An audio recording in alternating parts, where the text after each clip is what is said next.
அவர்களை நான் ஏன் பிரியப்படுகிறேன் என்பதற்கு முன்னால் நபி ஸல்லல்லாஹு அலைஹி வஸல்லம் அவர்களின் மீது முதலாக எனக்கு எப்போது நேசம் வந்தது என்பதை பற்றி நான் உங்களுக்கு வாசிக்கிறேன்.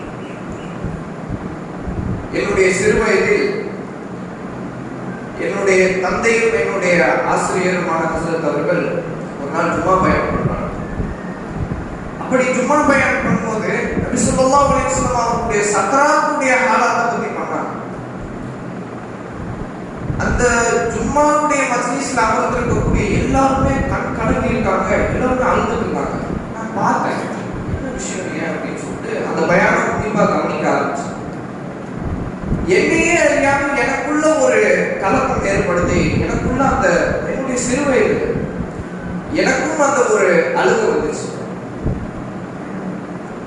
7 கிணற்றுடைய தண்ணீரை எடுத்துட்டு வந்து மதீனாவுடைய 7 கிணற்றுடைய தண்ணீரை எடுத்து வந்து தன் மேல போடப்படுது. வேதனை அந்த அளவுக்கு. அப்போ கூட நபி ஸல்லல்லாஹு அலைஹி வஸல்லம் அவர்கள் உணர்ந்தாங்க யா உம்மத்தி என்பதாக.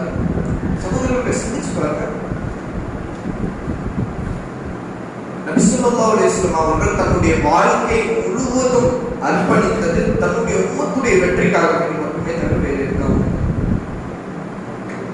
தன்னுடைய உம்மத்தில் இருக்கக்கூடிய ஒரு நபர் கூட நரகத்திற்கு போயிடக்கூடாதுன்னு நினைச்சாங்க நபி ஸல்லல்லாஹு அலைஹி வஸல்லம். அவங்களுடைய வாழ்க்கையுடைய மக்சதா இருந்துச்சு.